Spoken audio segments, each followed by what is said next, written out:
Hey guys, thanks for tuning in from our numerous tests today.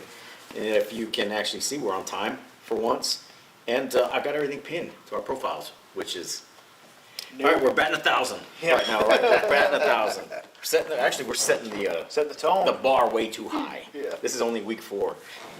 But speaking of week 4, we're already at week 4, Yep. right? I mean, A month in. it's gone by fast already, and that's what I hate about the high school football season. It flies by. Joining us today, live from Willeford Chevrolet, is, again, I'm going to use your favorite word, the proprietor of this establishment, Brian Okay. Willeford. Thank you for joining us today, Brian. We appreciate it. Thank you for having us here and doing this little thing with us. We really appreciate it. Glad to be here with you guys. Proprietor sounds a little bit fancy for me, but I'll take it. I'll take what I can get right now, believe me. I'm excited to be here. So again, it is week 4 of the high school football season. There's some 3-0 surprises. There's some 0-3 surprises this Yeah. season. There's some Oh, 1-2 surprises this season. There's a whole lot going on in the gamut. And one of the things that we always talk about is give us till week 4 and we'll tell you who's good at this point, right? And right now in the season, guys, it's kind of trending that way, right? Definitely. Absolutely. Yes. Yeah, no, it's played out, I think, for the most part, on par with what I had in my head kind of going into it. I'll be first and foremost to tell you that there's some 0-3 surprises, or at least one 0-3 surprise for me. Yes. There's been some wins in the Coastal Bend that have shocked me, and some losses that have shocked me too, right? But it's kind of trended, I think, in the direction on where, me and Jacob had agreed on what we thought the season was going to look like, and then, there's been some impressions that have, left a mark too, with some of the players that we've seen come out this year. So, and if you look at it statewide as well, I think this has been a pretty exceptional first 4 weeks. When you talk about matchups, right? We were talking a little bit before the show about how big just across the state for week 4 is with key mark matchups, right? Coastal Bend's got a bunch of key mark matchups as well this week, so it's kind of unique how it all lined out that way. So I'm looking forward to it as always, and it is kind of crazy when you think 4 weeks in, right? I saw Matt Step tweet the other day, he said crazy to believe week 3 is already out of the books, but I guess that's what it is when you're having fun, right? So here for it, excited about it, and I'm glad we're doing the show tonight. Yeah, to use Tep and Step's word, I liked when you talk about these key matchups. Bangers. Bangers. Had a lot of bangers. Yeah. A lot of bangers so far. Yeah, not so much in this Man. area, but if you look at the state, I mean, there's a lot of big games. We were talking about it off Yes. air earlier. I mean, A&M Consolidated, College Station Oh my is a big one goodness, tomorrow. Big rival. It's And like a backyard brawl, man. And then you Yes. talked about Hitchcock taking on Belleville. Belleville. Hitchcock and and then Belleville. Next week, Belleville's got Columbus. So, Yeah. I mean, that's a gauntlet. And Yeah. up in the East Texas Grayson realm, you Rigdon. have Yeah. Chapel Hill and Carthage squaring Battle of the off. Bulldogs, That's man. a Oh, big yeah. game as well. Carthage and So, Honor and then- Chapel Hill. The one that's got some kind of Coastal Bend connection that Brian talked about is Westlake coming down and playing Steel tomorrow night. Yeah, Yeah. got to go to So, Steel. Yeah, you got a It's little not gonna be GP tough. connect right there at Westlake, so that's going to be an interesting one. Yes. Westlake coming off the first loss and was it 30 or 60?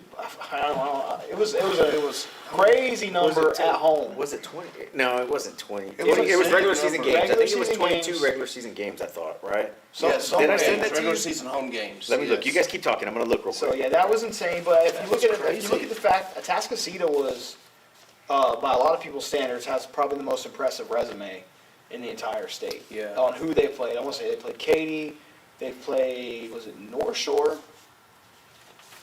Then they played Westlake as well. Yes, I think you're right. And they Yes. ran all the way through it. I think North Shore could put a little asterisk by that one, but yeah, Atascocita, and they've had good teams. in the Yes. past, right. So they're familiar with success, right? So I think that was an interesting matchup. I was surprised to see Westlake lose that one. Well, I was at I had mentioned, I think, to you guys, I was at the Prosper, where my kids went and where we live, and I went to the Westlake game, and the team speed is kind of something that I was a little bit worried about with the Atascocita, and it showed especially in that second half, and I think Cibolo Steel has tons of athletes all over the Yep. field. They've got team speed. I think it's probably going to be the same concern tomorrow night, I'm I've sure. heard out of certain circles that a lot of people are comparing the Cibolo Steel team to, I believe, the 13 still team, 12 They still played team DeSoto. when they went to state. I was at that game. That they think this is one of the more familiar still teams that has made those deep runs that the San Antonio area hasn't seen in a while, other than Bernie. So Just to backtrack, 44 game. 44. Regular Yeah, I season knew it was crazy. 44. I knew it was crazy. Yeah, 22 didn't sound right. It You don't Yeah, go- no, didn't sound like You it don't was go to West. 22 is not as impressive as 44. No, definitely not. It's Yeah. twice as better. It's a big Yeah. number, twice as better, absolutely. New English. Before we jump into the recaps from last week, some interesting happenings today. Congratulations, Coach Perry. Coach Perry's in the middle of a football game right now. Dude. But did you guys see that today? So there was this Robstown fundraiser for their athletic program or their educational foundation or something like that. He hit a hole in one and won a vehicle. Yeah. Today. Buick. It's crazy. That's wild. I've never right? met or heard of anyone doing it that I knew. I've seen people, but not Yeah, like never- anyone I knew. You know. Same here. But you guys got something along the same lines, don't y'all? Right, where you guys are giving a free car away for a hole in one or something. I may have heard that from a bird somewhere. We actually do sponsor hole-in-one tournaments. Yes, we did Yeah. that for the GP Educational Foundation and things in the past, Yeah. yes. And luckily, no Somebody's- one's hit one. No, but be surprised how many people get close. Really? Oh yeah. Yeah. Yeah. Yeah. Scary close. Yes. Brian's over there watching the hole. Sweating, right? Just Yeah. sweating, right? Oh, All right, man. we got 12 more groups to come through. Yeah, it's been, Send the beer- it's send been the beer close a few cart. You times. send the beer cart their way. Get them boozed up before they get over Get here. them tanked up before Have you they noticed get they put that hole in one usually kind of on the back nine so that the people can kind of run through it a little Dude, bit? I don't golf. I have no idea where those holes are at, dude. Well, you usually try to put it on a harder hole or Yeah. a signature type hole, obviously, because that is a special shot, okay? Yeah. I don't know what, like the odds of getting struck by lightning and that type of, I don't know what those odds are on a hole in one, but yeah, they're pretty up there. few It's gotta be and far pretty up there, between. right? Oh, yes, oh, yes. So let's jump into last week's recap. We'll start with the game you went to Thursday night, Tolosa Sure. Midway at London, 34-21 TM. David Figueroa was something else. Yeah. Man, wow. Right. He's impressive. So I was out there yesterday morning to deliver some hardware. He was our week 2 Elite Tank Solutions Player of the Week award winner. So I went out yesterday to practice, caught the very end of it, and just kind of had some words with the fellas there for a little bit. But he is leading the state right now in rushing with 899 yards Goodness in gracious. 3 games. Yeah. Wow. 3 games. Yeah, he had what, over 300, right? I think over 300 in the second half or first No, half. he went for around like 220, 240 in the second half. Yeah. That was with Statman. Oh, okay. And we were talking at halftime, and he was underneath the 100 threshold in the first half. Because honestly, in the first half of that game, TM couldn't. They just seemed like they couldn't get like out from underneath themselves. They just couldn't like get their footing going because they would drive, and then like they had the fumble at the goal line that killed the drive, and then they had a couple drives that just stalled on them, and then London moved the ball decently, and honestly for a little bit there I was a little surprised because London was giving them a pretty dang good game, and then the momentum kind of shifted right towards halftime, and then when they came out, Figueroa took over, and now the rest was history, right? The most impressive thing about him is he's solid, man. Like he is a well-built, durable Yes. back. He So definitely looks like for a them to running be back. able to Yeah. lean on him like that, and after the game, man, he looked like he was still fresh. So he's got the guy. He's the type of guy that he's going to take contact, look for contact, and then keep churning, right? And that's what I think makes him special. And on top of that, he's got the breakaway speed that I don't think people like realize he has. So. And he was here for our preview show. Yep. Seemed like a very well-spoken, Yeah, fine young man. absolutely. Man, it's hard not to cheer for guys like that, For sure. So, And not to take nothing away from London, I think, Coach Villarreal, they did a really good job on covering up Aiden Salinas. I talked to him after the game, and he said the key to keeping London in check was they were going to try to put a man over the top of Aiden at all times. let him beat So you. they were going to try to let someone else do the damage, And of course, he got his yards, and he's got impressive speed as well. But he just couldn't get like that breakaway, except towards the very end. I think, and TM had kind of taken off the gas, put some backups in. But if you haven't seen Alexander Manning from London, he's got a pretty good arm, and he's really He's quick. fast. He's very Quick. fast. And that was one of the things that Coach Villarreal said, that, you know, he was like, we're a little worried because we know that he can do damage with his feet as well as his arm. So, and they did a good job containing. They moved the ball really well. And it was kind of a crazy atmosphere because this was my first time at London. So I didn't realize how small the visitor side stands are. It is. So half the stand is taken up by the band, which TM's got a pretty good sized band. Yeah. And then the rest of that stadium or stands were completely full, and then it was just a line, a wall of people in chairs or standing on the fence line, almost from end zone to end zone from TM, and then you had people kind of trickled in behind them. Heard you had to park watching. the cabinets too. It was, yeah, Ace was, so yeah, Ace ventured out with me, and he was taking a nap when I was searching for parking kind of close, and I thought the game was 7 o'clock, it was 7:30 kickoff, so we're there 7:20, and I saw we're like 5 minutes into the first quarter, and I'm like kind of panicking, because I don't like missing the kickoff and stuff. I don't either. Same He's way. asleep, and I'm searching for parking, couldn't find it, so finally I had to park in front of the school. You know, I wake him up and get him out, and he's like, we're walking halfway up there, and he's like, why'd you park so far away? It's like, dude, we didn't have any options, right? Just keep on hoofing it. But yeah, no, that was a good game. TM's pretty impressive. And I think Figueroa's going to be one of the big bell backs this year. They did not throw the ball very much though, right? So No, they're big time on the run right now. So they still haven't tested them. They haven't faced anybody that can stop a run yet, right? Yeah. So it's going to be interesting to see what happens when they get to those teams, namely Cal Allen, because they're playing very good defense right now. And we'll talk about that in a little bit later. But it's going to be interesting to see what happens, right? Well, That's been my biggest concern right now is quarterback. It's okay. It's okay when you run the ball and you can do it at will, even against good defensive teams. But man, when you find a team that, you know, they're having success stopping you, and you don't have that option to kind of open it up a little bit and give yourself some breathing room, and they start stacking the box, that's where you run into problems. So yeah, you're right. Finding a little bit of identity there in the air is going to be key for them to have success as they move forward. It really limits your options, Big time. big time.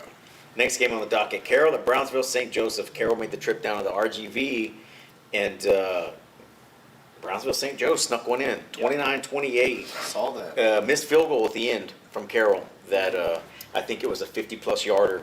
Talking to Kevin is what he said, and they ended up just falling short. But How yeah, close was that kid? he said it was short, Yeah. probably a good 5-10 yards short. But they were moving the ball. I mean, they played well. They said Mohammed had a pretty good game. And just fun fact about Brownsville St. Joseph, and I didn't know this, they carried 25 players on their varsity roster. That's incredible. 25 players, and they're playing 5A, 6A schools and winning these games. So that says something about the caliber athlete that's playing there at Brownsville St. Joseph, and they're playing both ways, right? A lot of them are playing both ways. Caliber of coaches too. Tino's a very solid guy. When we and Blake went down there to get some OJT on this streaming software and how to set everything up, you know, we sat down with Tino for a good, an hour, Blake, after we were done, and he's got a great story. Just the way he was brought up, he's an alumnus from St. Joe's, not born with a silver spoon in his mouth. He's from Mexico originally. You know, his parents were from Mexico, and then was raised in Brownsville. Went back to his alma mater, coached there. He used to own a few restaurants. That's cool. And he's a Brownsville city councilman or Oh, my city goodness. commissioner. Yeah. not a Homegrown, councilman. man. Yeah, He's got a so- good Chip Kelly story. He's got a great we want him to Chip tell Kelly people story. live on that. Yes, it's a great story. So Tino, if you're watching, we're definitely going to have you on this season. We want you on. Everybody's got to hear this Chip Kelly story. So last year Jacob was like, so Jacob every year gets into a random team, right? He finds a team and he gets attracted to it and he follows them, and it's almost as if he's watching Odom, right? That's his like getaway team. Last year was the boys just up the road that went to state. Who was it? Tidehaven. Tidehaven. Joe Tidehaven. Yeah, So Tidehaven was his good team year. last year. This year, Brownsville St. Joe's, because we were at the DeSoto game and he kept bringing it up to me. He's like, "Hey, Carroll's winning, dude." And he was starting to panic. He was sweating out for St. Joe's, and then I was shocked when I came to find out that St. Joe's actually did pull that off that night. So yeah, impressive. It reminds me of San Antonio Southside. Ricky with Locke and his Ricky boys Locke carrying and the 30 boys, kids. 30 5A kids on district, 5A 5A school, district. carrying 30-man roster. That's incredible. Yeah, it's wild. It's wild. And I really like that. You know, I was a big believer in these smaller schools can't compete because of the depth. But if you have athletes, Yep. and it's proven here. If you have them and know how to use them, Yeah. I'll tell you right now, I'd put that Columbus Cardinals team against anyone down here in our district. biggest school you got down here, I'll put them against them all. Dude, that's a. And they don't have a dude. they don't have a lot of kids on that sideline. Yeah. I will put them. No, against they anyone. don't. They don't. Cuero sideline dwarfed them when we were at that Columbus Cuero game. Cuero had a lot more kids in Columbus did, Cuero but dwarfed them. yeah, Pretty much. not height wise, just Yeah. size of roster. Yeah. Roster Yeah. size compared to what Columbus rolled Yeah. out there. Wow. So Brownsville St. Joseph, they keep on winning. They're undefeated right now. They go up to Austin and play Austin Regents this week, and that's one of their biggest Matchups. matchups. I think he used to coach before Hank Carter at Lake Travis. Okay. He was the head coach that was there. Went over to Regents and started that program there. Wow. And brought in a few. I think he said Kwame Cavill that played for the Longhorns was a coach there at one time. Kwame? And so he's got a pretty star-studded staff out there. So that's kind of their big rivalry game up in Austin. And that's the one after the Brownsville Veterans game was the one they had their calendar circled for in that game. So good luck to you guys this week. Bring this game a little closer to home. Allison Sitton, 42-12 Sitton. I think we all had Sitton in that game. We both had Sitton Yeah. coming out on top of that one. But don't let it surprise you. We were shocked because I think it was 12-0 at one point. But you were there. I was there. It You was were there. 12-0 at one point. Which was surprising to us. We're sitting in the dome getting this update. We're like, whoa, what's going on there? So, what was going on? Just could not get out of the blocks. The Pirates just could not. I don't know what it was. It was just no rhythm. And Alice, it doesn't, actually, my parents and we actually started off in Alice when I was a young kid. My mom taught high school English and German at Alice High School, and back then, it's no different than today. Alice kids just play hard. Yep. They play with a lot of pride. They're very physical. They're very well coached. And they just came out, and I think they kind of shocked Sitton a little bit, and it just took Sitton a little bit to go. But then also, the second half, when Sitton decided to kind of open it up and unleash the hounds a little bit, if you will. Yeah. I mean, they got a passing game. It's like, where's this been all night, And Sitton hasn't really So- thrown the ball all season. No, I haven't had to. No. Speaking of good It's running been, backs. it's been a Yeah, they need physical. to. Derek Garcia's just Yeah. a bell cow, man. He's a horse. So I know you haven't seen TM in person. I haven't seen Sitton in person. Comparatively to Figueroa, size-wise, are they gauging out about the same? Would you think? Yes. Looks pretty solid in person. Yes, in fact, when you were talking about Figueroa, Derek Garcia comes to mind, yes. Just has that look, that compact, physical. Like Ryland did when Ryland was there. Yes. Of course, Ryland ran with a lot more of an Eddie George style running. He was Yeah, he's a little straight he was a up. VA. More straight Ryland was a up. VA, like just on a Yeah. rampage, right? Didn't even Derek poke kind him of down. runs with that, more of that compact style. Derek doesn't give you much of a target to hit. Yeah. And what little I've got to see of Figueroa, he looks the same way. It's hard to get He's a very direct- shifty. Yes, it's He's hard to get a very direct shifty. shot on a guy like that, which makes him extremely hard to tackle one-on-one in the open field. It's good vision. It's good running back vision right there. Yeah, definitely. This brings us up to it was another surprise game. Concan, Mexico, playing Cal Allen. They came up. It was 2013, wasn't It it? was 20-13 is what the final was, and now come to find out, I don't know if we finished the game or not, but Cal Allen's got a game going on right now. We'll talk about it here in a little bit, but they are without starting quarterback Sebastian Dennis right now. They said he hurt his shoulder that game. I don't know if he finished that game or not. That could have had something to contribute with it. Jude Hernandez got hurt again. He didn't finish the game as well. And that's a couple games What this kind of season. injury did you have? Like, I don't know. It's been a couple games that he's been knocked out of He games. got dinged up against Portland, because Yes. I was at the GP So game. he's when he just got bell dinged up. counting, right? I think so. He's You just know, getting banged he's up. running on the both ball. sides, He's isn't he? playing linebacker. Yeah, he plays linebacker for Jude. Yep. So 24. he's getting after it, right? So I mean, wear and tear on the body. Yep. It's a shame that it's happening in his senior season. I hope he gets healthy. I hope he Yeah, gets enough time to sad. recover. But that was a shocker right now. And like I said, Cal Allen is playing right now.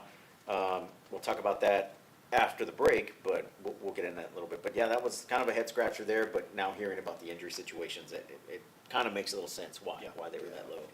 And it wasn't your typical Mexico City team that you've seen our schools play. 'Cause I think Flower Bluff played Mexico City week 1.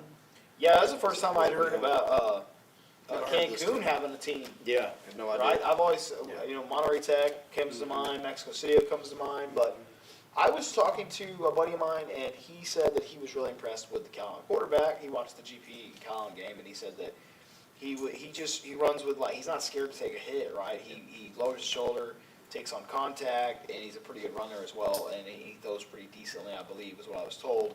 And that's one of those things, man. When you're the guy back there, I think everyone likes a tough guy that can take contact when needs to. But if you're going to get banged up and it's early in the season and you're kind of one of the main focal points right now, it hurts because now you're sitting out week 4, coming off a week 3 injury, right? We're seeing that in college as well right now. It's almost like, man, you love the contact, like the drive, like the motor, but sometimes it's better just, hey, you know what? Let's get down, get out, and keep on moving. Well, I was and telling stay Zach healthy. earlier today at work, guys, it's when I'm watching from, I've got to see a little bit of Cal Allen, obviously being at the GP game.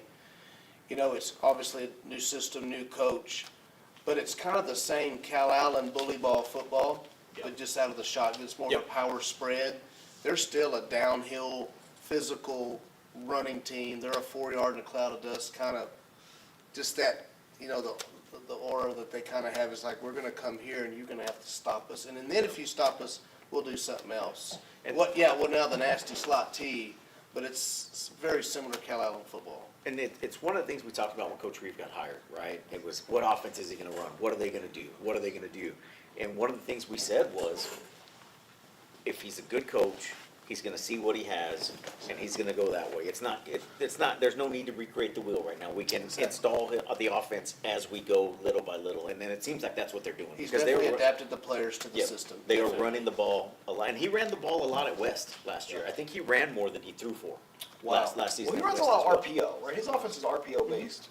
Talking about he's from Victoria, and yeah, you're right. Like the thing is, and I bring the London thing back up because Jacob asked me, what's going on over there. And the thing on why Cal Allen is what you're talking about is it's years of tradition, years of history, years of just the mentality of being a football program, a good football program. And then you have some schools that, I don't want to pick on London here, but their prime example and candidate of it is they don't really have that tradition of football. There's not a lot of history there for football, right? So when the going gets tough, or you get in a dogfight, or you wonder why a team like Refugio's going to come in there and smack them around like the way they did, well, Refugio's sitting on nothing but tradition. Those kids live, breathe, eat, sleep football. Absolutely. They grow up watching winners. They know what it is. They grow up playing it all the time. So I think that's one of the things that makes just the glamour of Cal Allen what it is you got years and years and years of good tradition in football. And it's the same thing with Sinton. Years of good tradition in football. It's the same thing with Alice. Great tradition, a lot of pride for what they're playing for, and that's what makes Cal Allen a tough team. And that's why I think they're transitioning well right now. Agreed. Absolutely. The other game, which we knew was going to be a good one, it was Refugio and Edna. Edna getting the win after, 4 years in that battle? 42-35. Nothing controversial this year, folks. No, nothing. Unless you're in the orange and black. Yeah, the controversy thing was probably the play calling, right? So that was Coach Cox's first loss as the head coach there. So, started off 2-0, right? So they're off to a good start still. I'm not worried about them at all. They're playing up classification. Yeah. You can't. 2 classifications. Don't knock that one because Edna's a solid team. Oh, Jimmy Mitchell. Coach Mitchell knows what he's doing. They're a solid team. Yeah. Was it Edna who knocked off Bay City? Yes. 35-7? Yes. A number 10 pre-ranked state, Bay City, and 4A D1. And they are a favorite to come out that region. Bearcats, some So playoff run type. Yeah. So prediction. 35-7 over Black Cats, and then you 42-35 over a really good Refugio team, and they're still leaning on King. Yep. And I was surprised to see him back because he left the game the week before hurt. Yeah. So I was actually surprised to see him back. His dad's a coach on the staff. Yep. His dad was I want to say a pretty well-known name at running back when he came through Refugio as well. So you're not gonna, when you got your dad on the sideline and he's got that kind of background and the people, you're a name in the town, you're gonna play. Well, Joseph, you talk about tradition, and Refugio is one of those teams. So tradition speaks a lot of volumes, right? Because preseason Refugio is like, ooh, Coach Herring's gone. Yeah. A lot of the studs are gone. It's a different team, different coach. I think Coach Cox has answered a lot of those questions, and a lot of those questions is buy-in from the tradition. These boys, they want to be a Refugio Bobcat when they grow up. Yep. And it's showing. And 100%. Yeah. and a 7-point loss to Edna. They nothing to be wouldn't have ashamed handed about. the reins over to Coach Cox if Herron didn't think he could do the job, and the people up there in the school board didn't think he could do the job. Because if you trend back to that Refugio job, like they don't give losers very long there. They have a short You're leash. in and out. Short leash. You're very in and out, And right? Coach Herring also has a lot of pride. Hey. He wasn't going to leave that program. And actually, another if thing it too wasn't in about, good hands. about the Refugio fan base. Coach Herron took a lot of flack whenever they weren't. The year they lost to Goliad, when Goliad had a stacked team, and they kind of got ran. Flex cat. They kind of got ran off the field that game in their own house. You'd have thought that they were an 0-6 team who had never been to the playoffs with how they wanted to, how the talk about Herring was bad. during the game. Hey, I went to a Refugio Shiner game when they were in the same district, and they were only down by like 6, and these Refugio fans, I'm like, wow. Oh yeah, My goodness. yeah. That's not like this is a struggling program here, people. Yeah. I'm like, Yeah. whoa. Yeah. Yeah, so that I'll tell you, You know? you know, Yeah. and those kids grow up in those houses, and he'll tell you too, like the indoor facility they have over there, that's their summer playground, Mhm. and that's where they build these kids, right? So yeah, the history and tradition is what keeps them churning, and I think they've answered the questions well, and I'd like to say I'd like to keep Edna close because that's a Coastal Bend-ish team It's- for us it's- as well. it's I mean, it's never close. much as I mean, Cuero. It's You know what I it's mean? Tide True. Haven, We're it's Region Ganado, 4 at the end of the day. and- Yeah, We yeah. roll with Region 4 come playoffs, so. They're you know. adjacent. They're like They're posts. Yeah, They're adjacent. adjacent, I like yeah. that word. He was a adjacent. tight end last year. He better pick up Edna. And it was both the year before, Yeah, right? So yeah, he's both right. Pirates, I've got a yeah. team every and He same did thing, both right? tight end, and now he's on Brownsville St. Joe. I'm kind of covering my bases, Yeah. right? 59, 37, Don't forget about Harlingen. and 77. Well, I went to school there, so Yeah. that's different, right? That's not that's Gotta get his that's little here. mouth. Yeah, Right, that's that's here. Joe DeMal love going He's to. got a cardinal tattooed on his back. And then this brings us to the last game of the docket, which was the biggest one. Probably a lot of eyes from the state on this one. It Oh, was yeah. Miller DeSoto. We're not going to spend too much time on it because we waxed, but we did a post game reaction show. First time we've ever done anything like that. So we won't spend a whole lot of time on that. That's up to 7,000. I want some feedback on that. That's up to Did 7,000 people like views, that? by the way. There were no comments. I think they agreed with a lot of what we said. Because normally we would have got some pushback. You know, now on the reels and everything we posted, there's all kinds of chirping going on the reels, right? But there's as far as that, there was no disagreement with our take. There was no agreement with it either. But Yeah. it's got 7,000 views. Blake made an appearance. So people Driving watch me it. home. Blake made an We appearance. survived. If you can't tell, I'm here. You got me home Yeah, in We one got home at piece. 2:45 in the morning. Yeah. I So enjoyed In and Out before Hey, we I left. watched some clips. I watched some, I watched a little bit of the game, some clips here and there, and Miller made some plays, Yeah. and there was some plays to be had that they didn't take advantage of. Yeah. Yeah, You know. absolutely. and you know, at I mean, halftime, that's a good showing. At Absolutely. halftime, Coach Chavez, we went into the locker room at halftime, and that's the same thing he said. He's like, guys, just make a play. You know, and you know, like, back in the day when Dion was playing for the Cowboys, you know, it was on one of those hard knock things, and it sticks in my head. It says it. He's like, just make a play.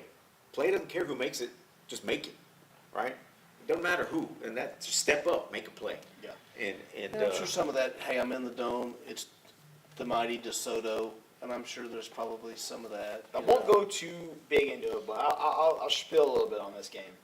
So, yes, you were right on that fact, right? But I will say this, and I'll give Miller credit.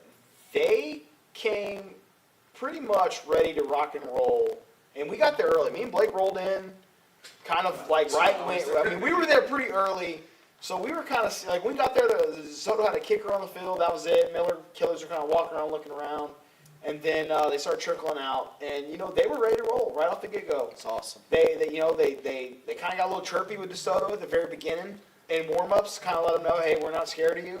DeSoto, like, they almost like laughed, not in like a disrespectful way, but like, we get this a lot type vibe, like, okay, you know. And, you know, for the people that hated on Miller for taking that game or just didn't understand it or wanted to see the downfall, the game played versus the score established really doesn't do it justice.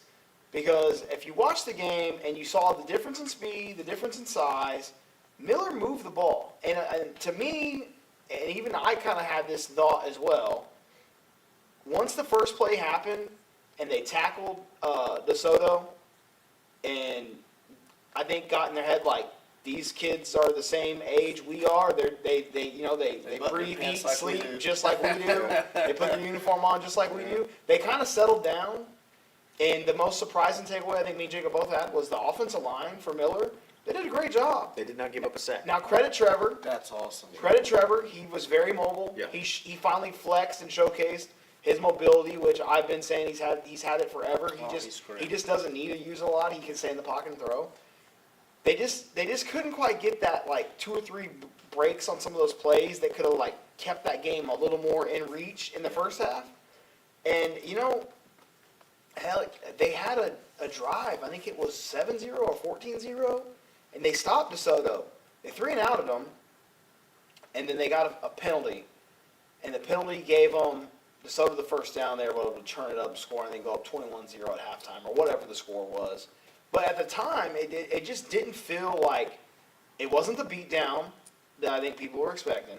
It wasn't like out of reach at the moment, and I went in the locker room beforehand and listened to what Justin said to the players, and I told Blake, I was like, man, I should have recorded it because it was very well spoken. The thing was, don't worry about Goliath, worry about David, right? Worry about what you can control in the game. Don't worry about what they're going to do. And it was well spoken. The players, bought into it well. And, I told Jacob at halftime, because he came in at halftime as well, and I said, we kind of thought about, what the mission of that game was. Yeah. I asked him, he can tell you, we're in the tunnel, I said, what if this works? What if this early season play, because you're not going to see a team better than what you just saw. In the playoffs. In the playoffs. Playoffs even. Yeah. No. So, what do you have to lose come round, if you make it to round 4, round 5, round 6, what do you have to lose? What do you have to be scared of? You're not going to line up against a better team No. than what you've already played against, and you made plays against them. You hung in there with them. Mm-hmm. They knocked balls down. They didn't just one play and score. Yeah. So I'm like, what if that works? What if that was like the edge that they finally needed to get over that hump? Everyone laughs now and wish on the downfall, but what's the story come week 16, week 17 if they're still playing and they make that improbable run? What are people going to say then? It Yeah. worked. Well, it definitely doesn't surprise me when you use the word chirpy, Justin. So I have to tell you guys, a few years ago, and I think might have been the year right before Coach Mathis came, because at least I don't think he would do that. He doesn't strike me as this, but I watched them at a game in Prosper. They were playing Rockwall. And, on the field, it's kind of like home and visitor, right? Yep. It's kind of like an imaginary line down the center of the field, right? This is our side of the field, Yeah. this is yours. No cross. I actually saw a coach-led DeSoto team come out in the pregame, go on Rockwall's side of the field before the game, and they were doing this, jumping, come on with it, and I was like, what in the world is this? Yeah. They wanted to start a brawl before we even kicked off, and of course, the Rockwall coach was looking at them like, what are these guys doing? And so it does not surprise me that it was chirpy from what I saw that day. This is where I'll give DeSoto credit, and I think this is why. So they were good, right? They've always been good. They've always had really good teams. They have won some state titles prior to the Mathis era, but they were very respectful. They were extremely sportsmen when they played the game. Coach Mathis he reminded me of a college coach, the way he conducted himself in the team. And what was your take from that team? They were not. When people think they're bullies or they're like trash talkers, or they're going to fit this mold of a Dallas team that's like. They weren't Dallas Carter No. the way they were portrayed on Friday Night Lights. Well, I enjoyed because that that. Dallas Carter team Did was y'all watch not the like that. Netflix documentary on them? Couple years ago? What Carter lost? No, on DeSoto. Oh no. Fourth and beyond or something No, I like never that. watched it. No, I didn't even heard of It was it. like from the 21 team or something like No, I that. didn't watch it. When DJ Bailey, whenever DJ Bailey was a Sophomore. a Junior? sophomore. Okay, yeah. Yes, No, I didn't watch it. because he was behind a senior and he got thrust into the role. It's a great documentary. I watched the Really? entire thing. I have to watch it. I Yeah, watched I it, heard but, it, yeah. but yeah, so I think that's why. And I saw Coach. They had a couple penalties early on, and we just saw out in the middle of the sideline that time. I mean, he was losing his mind, screaming in the headset, saying, "We are undisciplined." And I'm sitting there thinking, they're a pretty disciplined team right now, is what I'm seeing. And I'm like, they had 2 false starts and I think a hold, and he was blowing it up. Well, if you Like, remember- he conducts them like pretty Oh, well, he man. is. He's a general, man. He had Yes. that DB that had that penalty, Oh yeah. and he yanked him, replaced him right away. Got him off the Nice. field, put a new kid in. I like it. He had a personal foul. Yeah. He did. That DB got a little. He was a late hit out of I bounds. think or- so. And I Late think hit it's- out of bounds I and think he it's yanked him. called 4th and DeSoto, guys, if you want to look that up. Okay. It was in the COVID year Blake- because Coach Mathis Blake, look actually it up. got COVID. Really? Yes. No, I would actually love to get Mathis on Coach the. Mathis was out several weeks due to COVID. I'd love to during get him that on the season. show one day and just get hit because he played at Texas State. He's in the Hall of Honor there, so it'd be interesting to get his background because for a while when we first started the show up, and we'll move on pretty quickly after this, but. Remember, we talked about it. They went through like 2 or 3 coaches like back to back to back. They were struggling to They find had a a coach. coach at one state, and they got rid of him. Yes. They were having a hard time between the Yeah. ISD and finding the coach that gelled with what they had going on. What's that, Blake? And then he came in and like, they've been DeSoto, but they've been like a really, really good version of themselves. Blake's got a comment that was in the We've got a chat. comment from Manuel Reyes III saying, major props to Miller coach Justin Evans for putting South Texas out there. He said there needs to be more head coaches to put their programs out there and give them a shot. Yes, agreed. Absolutely. And it's one of the things we talked about. Give us some respect. You know, Justin posted something last week, and this isn't even about the game. It's just about our region in general, right? I was upset. We hear all the time, we say all the time, we need to schedule harder. We can't compete with the state. Okay, we have a said school that schedules harder to try to keep up with the state, and then they talk shit, right? Okay, so you want us to schedule hard, but not that hard. I mean, you can't have it both ways, guys. Yeah. It's one way or the other. You're either gonna play hard, or play a harder team, and you're gonna get beat. But what are you learning from it? Is the take of it, and that was Coach Evans' message You're right. at There was halftime. people going, what do they think they're doing? Are they nuts? Come on. Well, my thing that frustrates me Give an is opportunity, people. the identity of Coastal Bend football as of late, maybe for a long time, we're cool with scheduling a known power, 2 classes, 3 classes down, who've won state titles before and make runs. Well, a newsflash, you might beat them or play them really close, and it's a moral victory for you. But did you really get much better? Because when you get to the playoffs, round 4, where you get frustrated that they're just so much faster and bigger than us. Well, hello, how do you fix that? You play up, you play harder. And that's what they did here, and to me what was frustrating, I'm not saying everyone, I don't lump them all in, Yeah. but just the outside noise, I'm like, dude, and the Valley's a prime example. When the Valley is down to 1 team, and they're far along, You're playing it not does only not, that team, you're you're playing playing the the Valley. Valley. You're playing the So Valley. why don't we have Yes. that type of mentality? You know, I think everyone in the Coastal Bend last week should have been hoping, hey, I hope Miller gives them a damn good game. I hope Miller beats them. Absolutely. Who doesn't want to, like, what, you want the DFW to come down and embarrass one of your premier programs down here? Why? This isn't the first time Truth. Baylor scheduled a tough DFW opponent. 2 years ago, Waco La Vega came down. Yeah, that was Pirates. Caroline had him that year Oh, too. that's I don't good. think schedule. Caroline had him that year too. Yeah, But I just think, like, you look at Cuero, they're scheduling Harlingen. 6A. They're jumping up. They're putting themselves out there. And that's a good 6A. They're putting themselves out there. San Benito, when they played Austin they Westlake. played Austin Westlake. And you know what? How didn't do you hear- get there? You didn't hear any static about them scheduling that game. The Valley was proud they scheduled that Yes. game. Dude, they were probably pumped about that game. They're That's probably proud the and they're Super Bowl definitely for not them. scared. No, no. You don't get to see teams like that often. And I was happy. Miller brought a dang good crowd. Yes. And I don't think it was just Miller fans. I had buddies and people that I knew that don't go to Miller, and they went to go because they wanted to go see DeSoto. They wanted to go see what that type of team looks like in You don't person. see that every day. No. You No. don't see that every day. So yeah, man, I'm hoping, and I told Justin afterwards on Saturday, I talked to him, I texted him, and I said, I was impressed with it. I'm happy you did it. I know that the noise is kind of crazy, but like I hope that other teams follow this suit. And you don't have to. I'm not saying, hey, I want GP to go schedule DeSoto, but find someone. Go Yeah. get Vandergrift. Put Vandergrift on your schedule. Steal. Yeah, give me Steele. Even- Let's reach out there a little bit. When they put Bernie, Even I was adjust- respectable with that game. Oh, yeah, Bernie. It showed deficiencies in our team. Like, let's go make those matchups. Blake's got something else. What do you got, Blake? Yeah, We Vanderbilt, had, the Vipers. Jacob and I heard from a Cuero fan when they lost to Columbus, hey, you don't gotta go 10-0. You can lose 2-3 games, still win state. That's Yeah, true. absolutely. That was hurt. South Oak Cliff does it every year. Super fan. South Oak Cliff does it Oh, every year. sock, oh my Yeah. goodness. Anyway, they just upset Longview last week, which was an even bigger upset than Westlake's, because Longview had like, I think, a 60-plus game home win streak. They haven't lost in like, I don't know how many, it might have been 6 years or something at home they have not lost. Well, hey That's guys, the first time they lost one at I home. live in Salina, Belleville, Waco, La Vega, Gunter. Yeah. Yeah. I mean, They all bang around on each other. I mean, And then they're the ones that Mercy. are, yeah, it's they're crazy. playing Franklin tomorrow night. Yep, Okay. I think So- we beat that dead horse a little bit. it's fine. But, I mean, it'll be a constant thing throughout the year, right? And probably the next few years.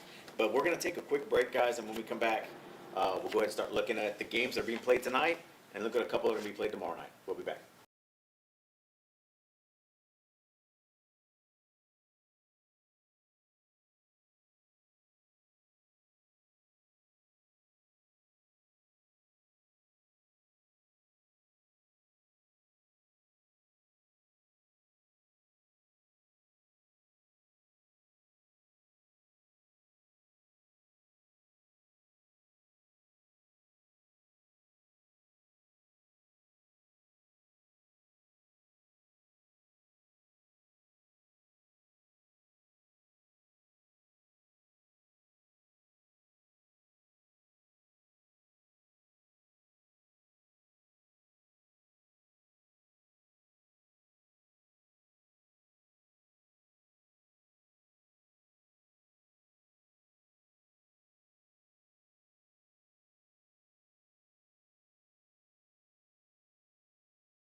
All right, guys, thanks for sticking around with that quick break. Thank you again to Brian and Al Willeford.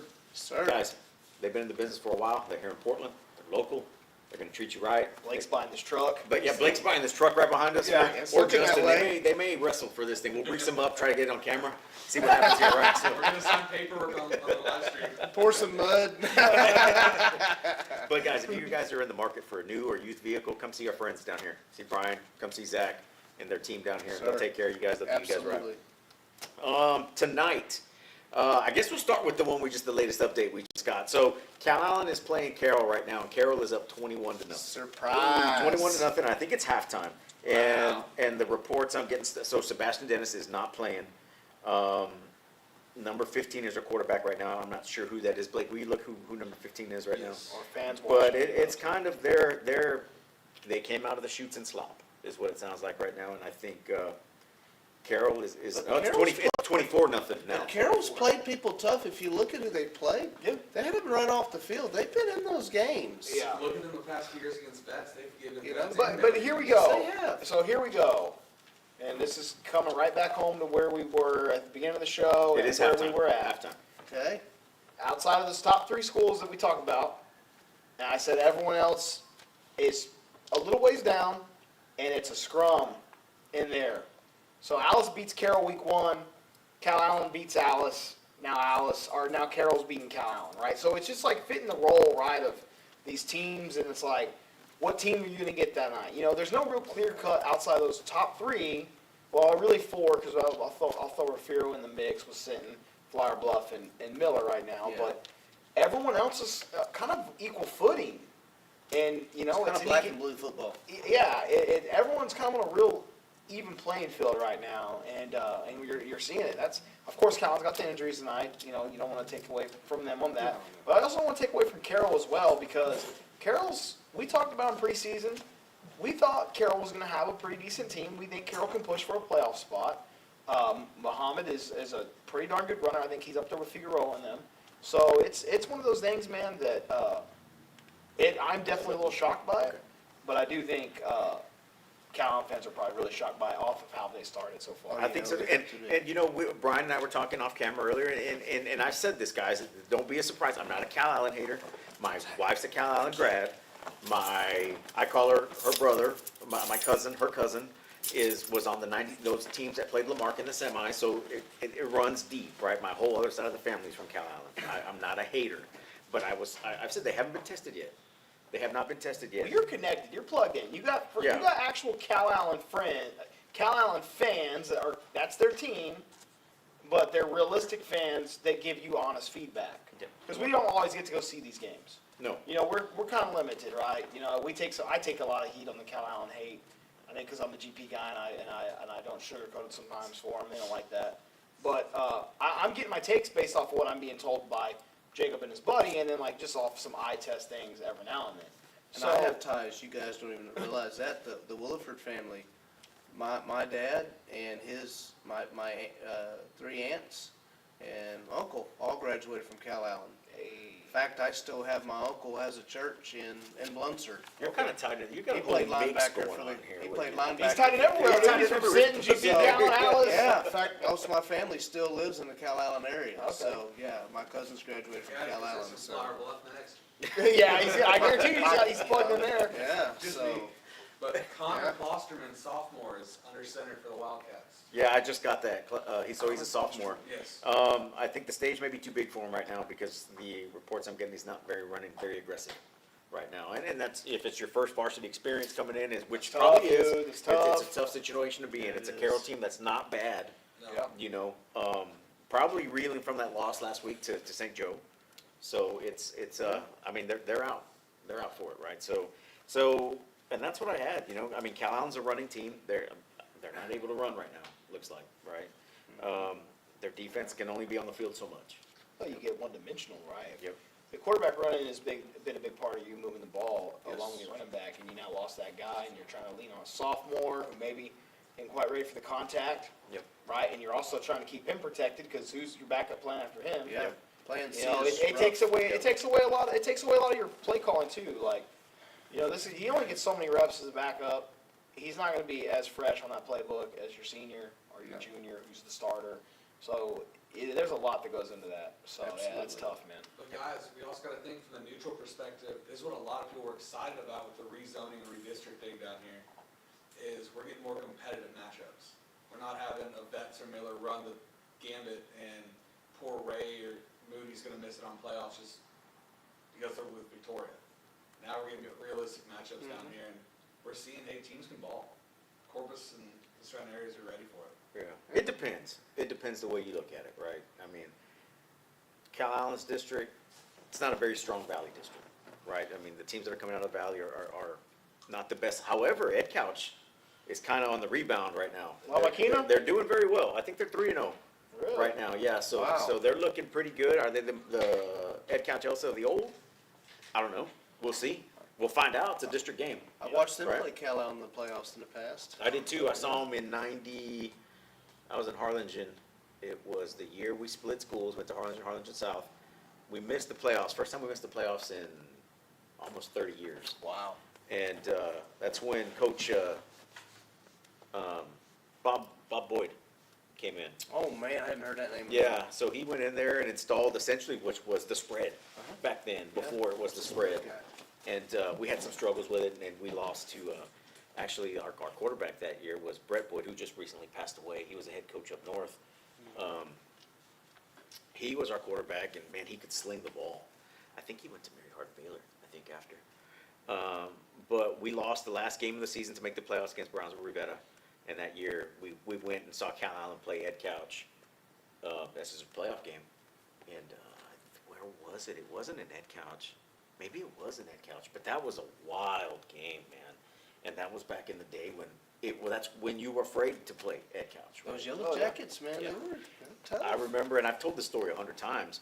My cousin Brian was a quarterback on the '89 Gregory Portland team, and we came here to watch them play at Couch Elsa, and they won that game on penetrations. Remember that penetrations? You guys remember that? It was when I played. And then Yes. and that was a tough. That's who they beat, Ed Couch. And I remember it was they had a 99-yard scoring drive. Ed Couch did to tie the game. I remember it clear as day. This punt came in from GP and it just stopped on the 1-yard line, and they just took it down, tied it. And that's when I first saw the belly bum, or the peanut is what GP called it, the 449 peanut. And I think it was File's brother Yeah. who always ran that play. Got Greg File, Jeremy File, I think was his brother that ran it. And so yeah, they've always been good. And I think they're on the rebound. Long story short, right? Let me come back around this way off this big scenic route that I just took talking about that couch. But yeah, so they're back. So that could be that could be a problem, right? Because everybody's got Callan penciled in to take this district. Maybe the people can put it out there. Last time I think they matched up. Cal Allen lost to Ed Couch at home, 13-7, around the 07 era, around 2007. I was at that game. They had the big tight end that was D09. I was at that game. D1 bound. They Cal Allen. had the really good quarterback from Ed Couch at Cal Allen, first game of the year, right? They hit the 2-point conversion. Yep. Win the game to that big Yep. tight end. I was at that game. 09 was a crazy year. That's GP and Flower Bluff, I remember that too. Yeah, Okay, that was a so long here's before we close out on this one, here's the feedback. Jude's playing. He's playing good. The line not playing very well. The offensive line not playing very well. Carroll's quarterback has a very good arm, and Kellen Callan's secondary, huge big slant passes up the middle for big gains. Which scares me for GP when they play Carroll. Who's the quarterback for Carroll tonight? Got a number? I can't remember his name. Nate, help me out, Nate. I know you're watching. You're filling me in. Who's Carroll's quarterback right now? He didn't come that day we had. It was Muhammad, and that kid that was with him wasn't the quarterback. No, So, it wasn't. I can't remember what his name was. It's there too at the tip of my tongue. But we'll wait on that. We'll come back as we go. You got it, Blake? Find it out. Okay. I don't want to say it's Robert. I want to say Robert. I don't know. Anyways, we'll come back to that. The other game going on right now, and so this is what I had on my notes, is Robstown and Moody. Yep. Moody is up right now 35-7. So what I had written down here in my notes, Wow. Robstown's 3-0, Moody's 2-1. Robstown will try to do it through the air. Their quarterback, Trevin Crowley, and wide receiver Tim Sanchez, who was a Elite Tank Solutions Player of the Week nominee, has 18 receptions, 347 yards on the year, and in 2 games, because they missed a game. And Moody was going to come in and try to win out the ground, Yeah. right? And I that's run behind that essentially, big old boy that Yes. we had at the Yeah. preview. That was Yeah. a big man. And right? What that's size is this truck? that's I saw some of essentially the highlights. He's pancaking You wouldn't people, fit my man. truck. That's essentially what's happening. Moody is sticking to their ground game. Adrian Luna has 2 touchdowns already. Wow. They've taken advantage of some butterfingers on Robstown's parts. They fumbled the ball out, a few turnovers inside. I think they fumbled inside the Moody 10, and Moody took it down and drive to get their first score of the game. So Moody's doing what they're supposed to do. They're pounding the rock, and they're being very successful with it. Robstown just scored right before the half, but they're having a really hard time moving the ball. So going into that game, we're not picking these games because they're going on already. I would have had probably Moody winning this game. Yeah. I wouldn't have thought 35-7. Yeah, I'd have probably taken Moody as well, but no, 35-7. I kind of feel for Coach Perry on that one because he's gotten here a little bit now. Robstown's kind of came out of the gates and he had some good wins to start the year off, and it seems like around the week 4 area, it kind of starts struggling a little bit. Those wins get a little harder to find, So I'm hoping this is just a little bump in the road for him, man, as they get back on track, because that's a little surprising on the score spread. For me. Okay, I had the score wrong. Sorry, Ray. I'm getting the updates from Ray Castillo. If you're not watching the game is actually on the CCISD stream.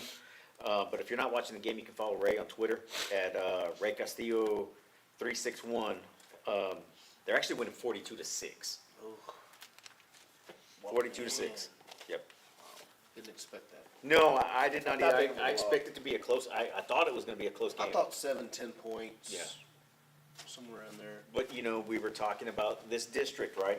And we'll save it. We'll save it for when we get to the last one. So we'll get back to that. All right. So that's what's going on right now in that game. Carroll Calallen 24-20 or 24-0 at the half. Carroll leading. Another game on the radar that your ears raise up a little bit is Miller going down to Cuero. Yep. Woo. So this game will be tomorrow night. It is going to be streamed on Cuero ISD's YouTube channel. So if you can't make the drive out to Cuero, you can pull it up. They've got a very good stream that they got on that the district puts on. It's very good. It's a good quality stream is what I was looking I'll to tell say. you what I see, Jacob. I see that Columbus loss as a distant memory. So, looks like Cuero's starting to do Cuero things. Well, Queer, Yep. and we said it from the start, right? So Columbus is just a different animal. They're a different animal, and we said it that week. Go pull Cuero- up the top 100 recruits in Texas right They now. had two D1 wide receivers before Grayson Rigdon pulled into town. And Columbus has 3 of your top 100s, and you're talking about a big 3A school, with mainly kids on that list are Austin, Houston, and Dallas. You're talking about 3 off one school, and that's not even including Grayson Rigdon, who's probably going to blow up onto that stage pretty soon. And you're not even talking about the 2 receivers on that yet. It's both the Schobel boys, and then Grayson Rigdon as your third one, and then you have 2 receivers that could easily get, like, I'm maybe not on that list, but they are definitely But of here's quality receivers. And everybody's making, and rightfully so, because he's a great kid, but everybody is making this big deal they're winning because of Grayson Rigdon. You know how many times he's touched the ball this season? 3 games. You guys know how many times he's touched the ball? Including receptions, 46 times. Yeah, That's all. he was not brought there He's to averaging be about featured. 11 a game. He's got 39 carries He for was- 602 He yards. was brought there in a complimentary role, if that sounds 11 crazy. touchdowns, 8 catches, 65 yards, and a touchdown. They're not using him every play, is what I'm saying. They've got a great backup running back, or I don't even know if you want to call him a backup running He's a back. starter. Rigdon Rigdon is McCaffrey. He's a high school version of McCaffrey. Yeah. He goes from running back, he'll spread out to receiver. Honestly, as great of a game as he had against Cuero, we were just as impressed with the receivers that Schobel had to throw to, and what's even more impressive is Schobel's arm. He's rated as like the 2nd or 3rd best quarterback in the state right now. He's going to TCU. His cousin's going to TCU. He's a tight end And and a DN TCU out of there. lineage. Yeah. Their dads went there, right? So it's only rightfully so, and they're solid. Now going back on the Cuero standpoint, I like to agree with on that one, Brian. I think they're starting to do Cuero things. Haven't really seen them since. Just kind of gotten the recaps here and there. I'm not sure if they've really found that running back that they're used to having. But Jackson Marie coming off what 9 touchdowns last week? I believe so. Threw for 9 or 8 touchdowns last week. So that was his 3rd game as a varsity starter last week. He's played quarterback his entire life. We talked to his dad before the game at EV thing. So he's played quarterback his entire life. Last year was his first year of playing football and not being the Not being quarterback. He was on defense as a secondary guy, so he got to see what quarterbacks are seeing. Yeah. And I told Jacob, I said, I think Columbus is a different beast in itself. They weren't going to win that. Cuero wasn't going to win that game. And I think they know that. It's the fact that you're now going to have this kid start getting comfortable and figuring it out on what he's going to do. What we saw Now, in I'm that not game. saying they're going to beat Miller because I don't think they will. I think Miller's going to handle them. But I do think the Cuero team is going to be coming around a lot better. They're going to give up a pretty tough thing. And you're playing in Cuero, and Coach Evans told me the same thing. He's like, you're playing in Cuero, small town football, crowds come out, and That's a fun place to go to a game. That kind of equalizes the playing field. We could see, in this game, we could see the reverse situation of what we saw, or the exact same situation we saw with DeSoto and Miller. Yep. Cuero could make the score may not be indicative of how the game is played. Yep. I mean, Jackson, a day ago, he was named the 4A Ford the 4A Player of the Week. It's okay. Insert auto manufacturer's name here, Yeah. right? So off his That's performance from the week before, right? So right now his season stats are 46 of 72 for 696 yards, 10 touchdowns, 284 rushing yards, 4 touchdowns. Hey, and we all know the Cuero Yoakum game, that's just a great storied rival. I used to know the number, how many times they've played. Isn't it over 100 or something like that? Is that the longest one? It's 111 or the something. DeWitt County, what's it Probably. called? The DeWitt County something? Something or- like that. It's it's old rivalry. And hey, Lavernia, they beat Lavernia impressively, and Lavernia is just kind of a two-down team. Yoakum beat Edna Yeah. this year. I just think That's right, I forgot they beat Edna. I just think the flip side there is where I think the fact Cuero will struggle is I think if Miller's offense is clicking and Trevor is airing it out, like that's something we didn't really talk about. He put balls like in spots last week that they were catchable He's for his impressive, guys. man. He made big time throws, and I think kind of shocked some He's a people. cool cat. I know DeSoto people were shocked on like his arm Yeah. talent in general. So if that's clicking, I think the Cuero secondary is going to be hard pressed to really like keep them at bay. They're going to have to try to bang it out and score in high scoring fashion, and that kind of plays right into Miller's hands particularly. So I think that's going to be the difference maker there. But yeah, you're right, man. Cuero's Cuero, great team.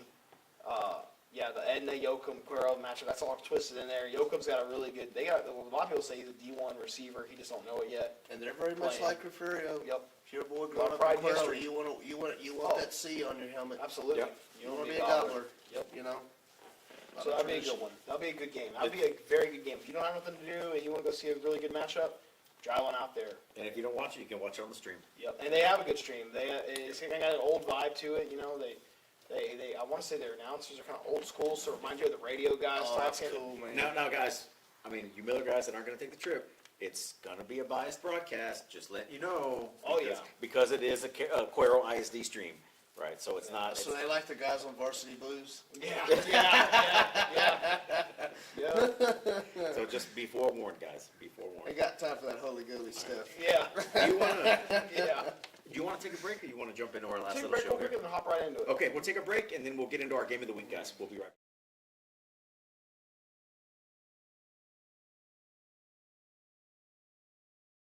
Let's save that review.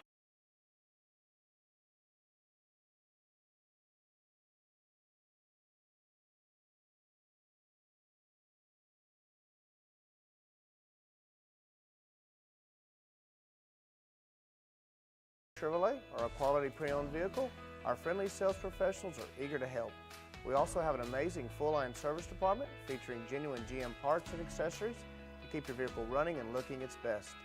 Plus, for life's accidents, we have a fantastic collision center where we repair all makes and models and work with most insurance carriers. Remember, when you buy from us, we're not looking for a one-time sale. We look forward to building a relationship together for years to come. Thank you, and we invite you to join the Willeford Chevrolet family. Chevrolet in Portland, where we've been family-owned since 1984. One word that we love around here is community. We have a heart for the coastal bend, which is why we value people first. Whether you're in the market for a new Chevrolet or a quality pre-owned vehicle, our friendly sales professionals are eager to help. Remember, when you buy from us, we're not looking for a one-time sale. We look forward to building a relationship together for years to come. Thank you, and we invite you to join the Willeford Chevrolet family.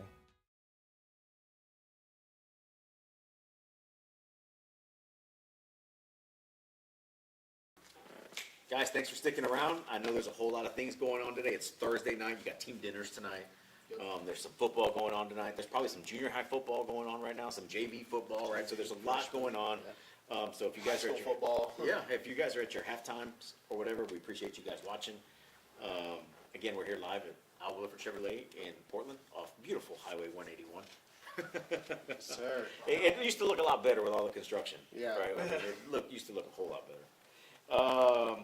But let's go ahead and jump into our game of the week, right? If you guys haven't figured it out yet, it is sitting, coming in to Gregory Portland, right, for the renewal of the Battle of 181. Oh, 181. What did you say? How many years has it been? Been like 15 years. 17. 17? 07 was the last year. 07 was the last year. Yep. It was like 35-7 GP in that game. Caleb played in it. Oh, We did talked he? about it today. Yep. Okay. He was the last one. It was Put him on the 35. show. What was it? It was like 35-7. 35-7 17 GP? years. Yep. 17 That's years. a long time. That's a lot. And so that was the other thing, right? So I asked Brian. Brian went to school in Sitten, and I asked him, "Well, you played this game?" He's like, "No, it actually started after he, because Brian, you graduated in '94, right? 94, yes, sir. So the '93 season, right? You played in '93. Yes, sir. 93 season. So that was kind of a shocker. I thought this went back a whole lot longer. So it started the early 2000s, I think, is what you said, right, Zach? So, but it's been a pretty competitive, good rivalry. So much fun. So guys, Yes. I'm gonna let you guys lead on this because you guys are tied into this, obviously, right? So let's Yeah. talk about this. What does this game mean to you guys? I mean, you're kind of a mixed breed as far as what's going on with programs, right? As we're especially finding out little by little, Especially right? the Cal Allen family I Yeah. talked about. Yeah. Yeah. So guys, what does this game mean to you guys as residents, former residents, alumni, I'll let players? Brian take the stage on this one. Yeah, absolutely. It's just a lot of fun. I mean, it was always just a great rivalry.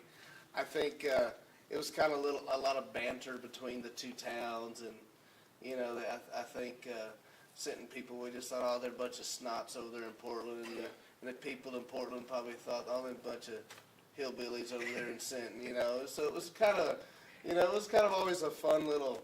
It was kind of funny. Most of the Sinton people never did root for Portland because they just thought they got all the love, and they're always on the news, and we never get any coverage by the local stations, and so yeah, it's fun to go beat Portland. No doubt about it. Yeah. How about from your? What do you think? To me, I've been wanting this game to happen for a long time because I was at the age when we were having this battle of 181 that it was like real vivid for me. It was rabid, man. Like I was enthralled with high school football at the time. I absolutely, bled GP colors. Still Red, do. white, and blue is stout, man. They look good. Still do, man. They're right here. They're right here for me. But I was really big into it back then, and I've seen us get our butts kicked by them. When Alan East was there, they kicked our butt one year. I've seen us beat them, kick their butts one year in 07, being one of the last times we played them. I played against them. I know Jacob wanted me to bring it up. I played against them my freshman year. We played their freshman team. We beat them like 70-0, and then that was it. We never played them again while I was there. That was last year. That was 07 for me. And I told you I played them my freshman year. I was on JV, and we were supposed to play Ingleside, and they had a bunch of kids fail in the last second. They said, oh, we're going to play GP tonight. And we pulled into Reagan Stadium. We got 13 kids. I'm a freshman. And GP's sideline was lined up all the way. And I thought, oh, my goodness. So I just tell the world, we lost 12-0. I felt pretty happy about that. We're playing two platoon, all the special teams. My tongue's hanging out of my mouth. Every time we get inside the 20-yard line, GP would call a timeout. 11 out, fresh 11 bodies in, and they'd stop us. It was terrible, man. So we walked away from that game feeling pretty proud. But there was something. They were in their red, their blue pants, and those red, white, blue sandals. Hey, it was pretty special. When man. it's on, they're on. When they're on, they're on, right? And for me, I think what's cool about this game is it is like it's the Battle of 181. Portland, we're lucky, right? We got Battle of the Bridge with Carroll, Yeah. Battle of the Real Wildcats with Cal Allen. Yeah. So you add this to mix back whenever that was our pre-district was Carroll, Sinton. Sometimes I think Port Lavac would get thrown in the mix, but you got Bay City in the mix at one point, and then we'd run right into our schedule with Alice, Cal Allen, Flower Bluff, teams of that, Robstown, Kingsville. Like I loved that district, I loved that schedule when I was a kid. So to me, for them to get back to this game, and I've been saying they needed to get back to this game for a long time now. Agreed. Because they both went through little lumps of like being down and then coming right back up. So you're right next door. You're next door neighbors. You're pretty close in classification, so it's not like you're going down and playing a 2A if you're GP, and it's not like you're having to come out and play a 6A if you're Sinton. And there's a lot of familiarity. I got buddies that are from Portland that are living in Sinton now, and I got buddies that good friends that I worked with that played at Sinton the same time I played at Portland, right? And we'd always joke back and forth about we'd beat y'all and they'd beat us, and we didn't have that matchup, right? So now you get a little chance to have some smack talk, and it's going to be a tough one for my Cats. I know that because I think Sinton's got a really good team this year. Yeah. And of course, we've kind of stumbled out of the blocks. It's no surprise there. Ain't going to sugarcoat it. I was not expecting 0-3. So yeah, that's tough. And I think if GP wants to turn the season around, there's no better way than do it than come out and to do it against a team like Sinton, right? You can come out and beat a team like Sinton. That ought to give you the confidence that hey, we're a good team. We can do it. We can ride this ship, if you will. So that's kind of my look at this game, and I'm hoping that it builds back up. Like I want this thing to continue on. Like it should be a staple on the schedule. The Battle of 181 has a good ring to it. It does. When I was younger, we sold shirts for this game. Yes, I remember them. There were shirts being sold for this game. So this is where I want to interject. Yes. Who was it, Manuel, that asked for it, right? Yes. Okay, Manuel, if you're watching, we dropped the ball on the shirts, okay? We had the shirt design laid out. I did not know this. I did not know this at the time. I told him. Sitton's, the Never Ending S, is trademarked. Yes. And the GP, all the GP logos, the GP football logo, the Wildcat head with the GP on it, I had no idea there's Yes, so they many, are. they're trademarked. So we could have just printed these shirts and sold them, right? What we were gonna do was make these shirts, do a pre-order online, and we were gonna recoup the cost of the shirts and donate 50-50 to each booster club, whatever we made on the shirts. I reached out too late to Sitton superintendent. By the time they got back to me, with a yes answer, by the way. Oh, everyone's on board. Everybody's All on the board. booster That clubs are on surprised me. board, Yeah. all the superintendents on board, they like the idea, the 50-50 split's great, it's just next year now. Yeah. Pressure on Mike and Brent now to make this game happen again. Yeah, well, it's happening next year for sure, Yeah. right? Yeah, It's for happening sure. It's for a sure. big Next next year. We will, I think we kind of talked about when we do the pregame show like we did last year, maybe, and that's when we'll talk about it, we'll like maybe open up that store. It's good, we're gonna put it on the store, so it makes it a lot easier, and then fast forward next year, hopefully this time, we can have the shirt pickup all day at Brian, we'll make. The day we do the sit here show. and hand out I shirts. love that. Yeah. Out of the back of my. I actually want to get one of those t-shirt cannons and shoot. Oh, go them. shoot, Yeah. go shoot for freebies at the game? yes. That would be so much fun. Yeah. I remember those. We can ride in on Blake's truck. Oh, yes. There you go. Do the, Zach can drive, Blake can sit passenger. Yeah. Shoot the gun out the window. So that's my fault, guys. I waited too long to get it, and they'll be here for next year. They'll be here for next year. We promise. Yeah. So I'm sorry. Go ahead. Keep going. No, and T-shirts, I would like to t-shirts. see both sides like completely have all those shirts on. That'd be awesome. Oh, The booster clubs are getting the absolutely. money, so it's even Yeah. better. You can get a check presentation beforehand. Like, I really hope that ramps up. At Like, least that, get the student sections wearing them, that'd be awesome. whole Yeah. stands. Dude. Yeah, I don't think it's hard we to have ask to two get the very whole proud stand. fan bases Yeah. that travel. Yeah. Yeah. So, Well, they don't have to go hey. very far. And the Yeah. price Hey, wasn't let's crazy. make it The a price neutral site wasn't game. Let's make crazy. it Taft. Yeah. Right. Let's make it a neutral site game. Neutral-sided Taft. Oh, man. Like the Red River, right? Like the play the neutral site. We'll split the well, it's already split, right? It's happening. Cool. Love it. Yeah. But so, man, the GP team. which- Unbiased opinion looking on that from the Go- outside in. You got no ties other than your '89 season. Going back to what we talked about earlier, it's very surprising that GP is 3-0 or 0-3. It's a shocker, right? We thought this team. We talked offline that we talked at the pregame show that this district is Miller and GP locks. Yes. I'm not so sure about that I now. don't either. You've got Carroll, who's in this district as well. You got Moody winning really big right now. Well, Those those 3 spots are up for grabs. well, let me tell you Right guys. now. So, I wore that maroon and white, right? I played on that field, but I also coached at Gregory Portland Youth Football League, and my son played up to his freshman year, wore red, white, and blue, and there's something about that red, white. So I follow GP still. My son lives in Montgomery, Texas, in the Houston area. He still follows GP football. So I'm still watching them, and I will just tell you what I have seen. It just looks like they haven't quite found their identity. They haven't found who they are offensively, and the lack of the rhythm of the offense shows. Yeah. But they've got the guys. They've got the talent if they find that. And if they do that against Sinton, I think it could be interesting. I really do. Yeah, no. I really, no. really do. No, you hit the nail on the head there. The lack of identity, right, and the rhythm is super evident. And I keep kind of going back and forth with people because everyone keeps wanting to pin this on our defense, and I'm like, it's not the defense. Like, let's back. Well, they're having a hard time stopping the run. Okay, a little bit, but let's back up a little bit here. If your offense is leaving you out to dry, and you're on the field a majority of the night, you're going to give up yards. It's tough. Just by default. You're going to get worn down. They are rather young across the board. They what, Right. 3 defensive starters back? Yeah, so they're they're a young little on young defense? across the board. You know? So they lost some big holes on defense to a really good senior class. Mm-hmm. So yeah, man, it's a struggle right now. And if the offense, which I felt like was going to carry the weight of this team, They were expected to because they I had most of was the starters back. expecting them to carry the weight of this team with the offense. All 5 linemen. With too. the linemen to me have done a pretty good job. And they're big boys for Portland. Yeah, they We are. always talked about how we're small and We've had something's the- wrong with our water here. It seems like we've got the You know? we've got the projection, right, but the receivers and the quarterback sync is not really there yet.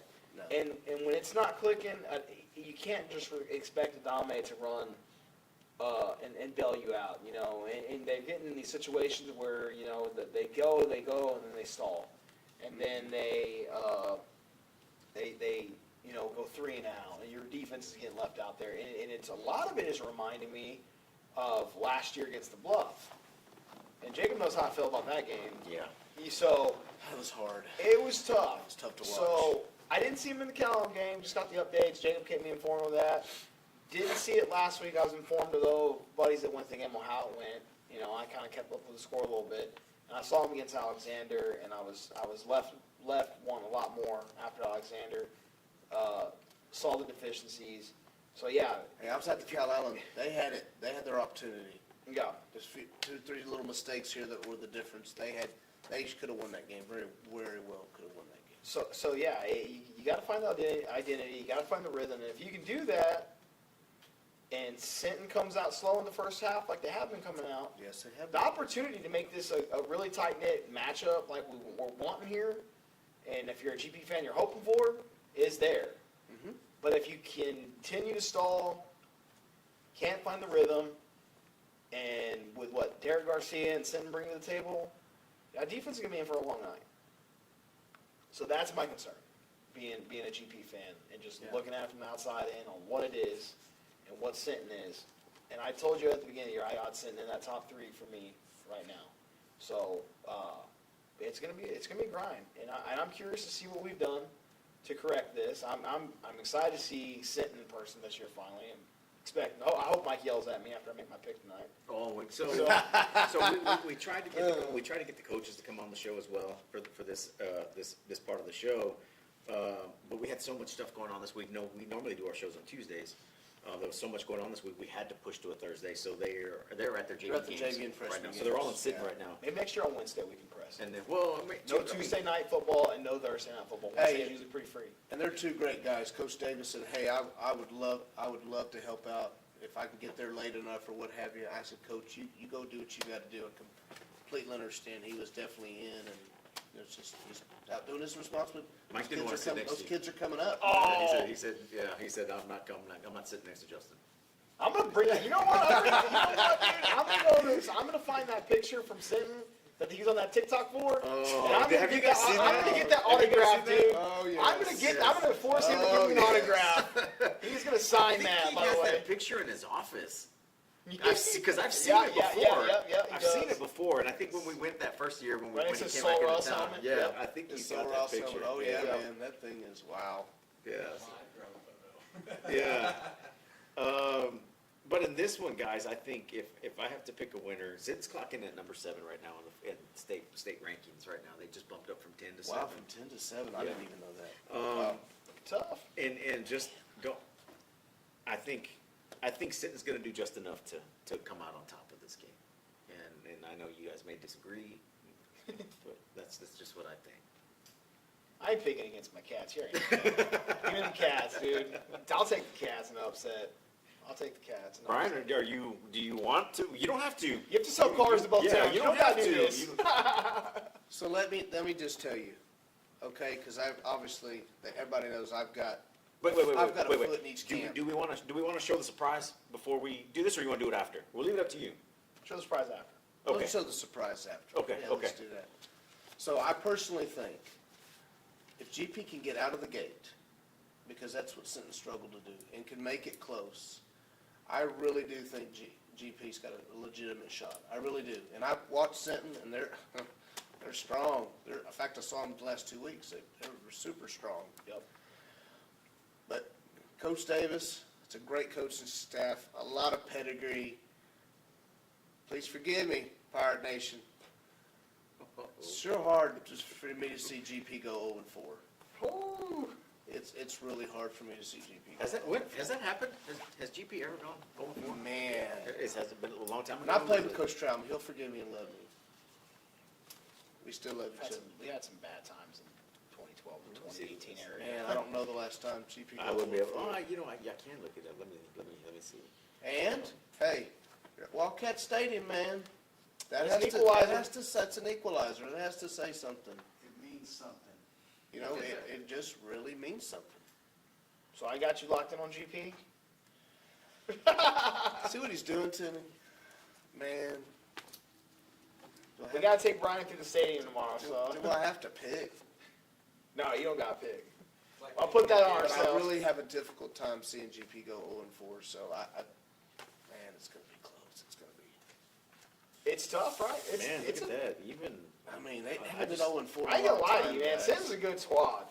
They're a good squad. It could get ugly for the Cats if they don't capitalize. so, But I ain't picking against them. I'm taking my Cats, and I do agree with you. If they can fix the offensive woes that we've had, they can. I think they've grown up a little bit in the 3 weeks. I would hope so.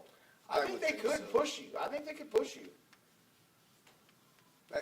I'm telling you, they played very well against Cal Allen. They shot themselves in the foot on some mistakes. some bad they could've turnovers, made. for Some sure. bad turnovers in bad situations, and Cal Allen scored off those turnovers. That hurt. That kills you.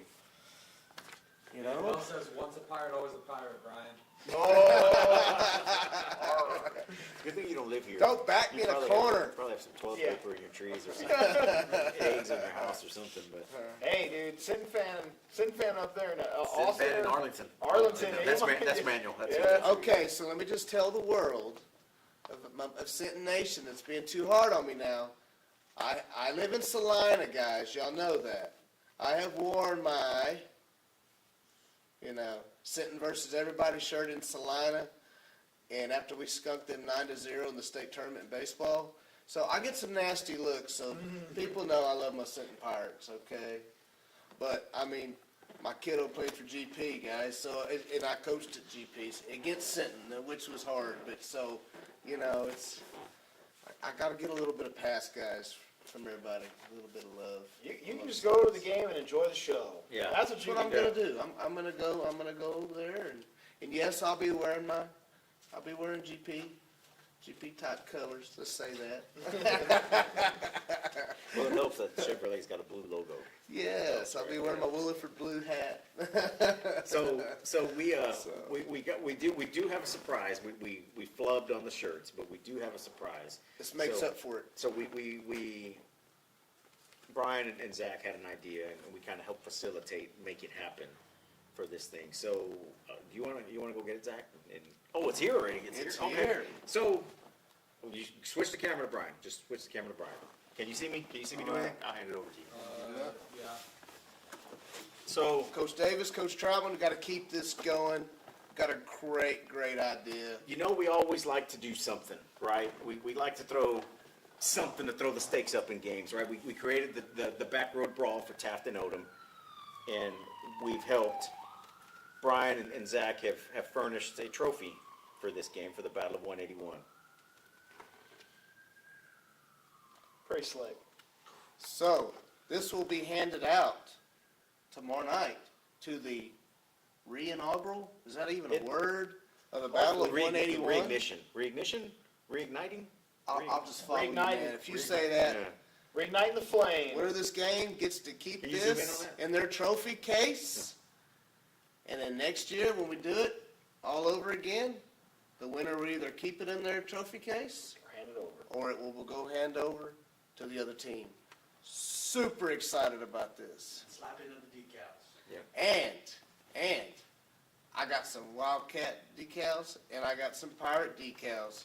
So the winner gets a little bling. Slap some decals on here, baby.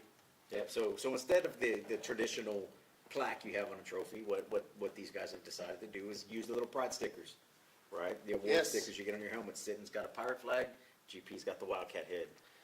And everybody's got to love this Battle of 181 decal. That is so cool. So all these So decals are Means courtesy something. of our guy Doug from 97 Sports Promotions. Did this Thank at you, no Doug. cost. Thank you, Did this Doug. at no cost because he believes in the Coastal Bend and believes in us as a show and wants to help showcase our athletes from the Coastal Bend. That's Doug Carter at 97 Sports Promotions. Yep. Okay? I think he's got one school in the area already. He's providing decals for veterans. Yep.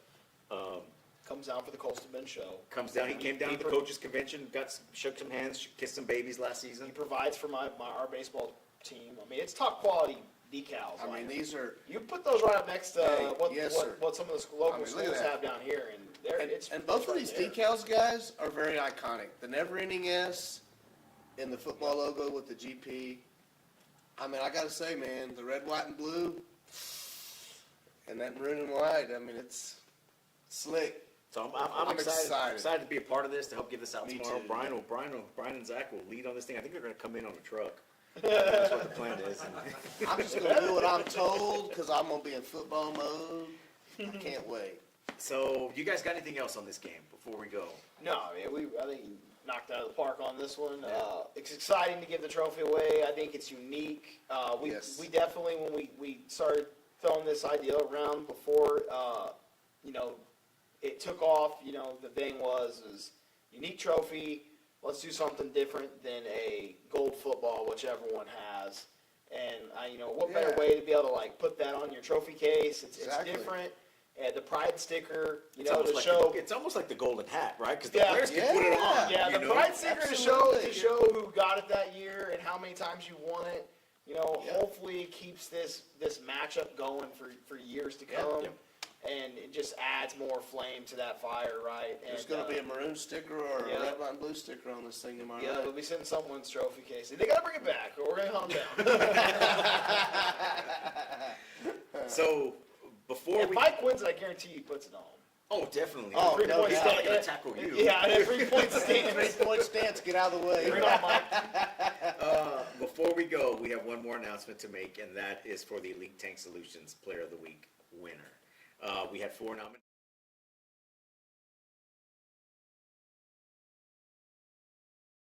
Ran for 109, 3 touchdowns. My goodness. You had Jaden Pelucio, who threw Again, for another- 3-something, 4 touchdowns For Flower Bluff? for Flower Bluff.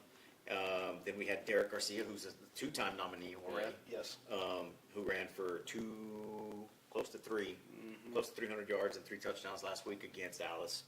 And then we had Tim Sanchez, wide receiver from Robstown that we talked about earlier. 2 games, or this week he had 178 yards receiving and 2 touchdowns. So this is a fan voted award, right? And let's reveal the winner, Blake.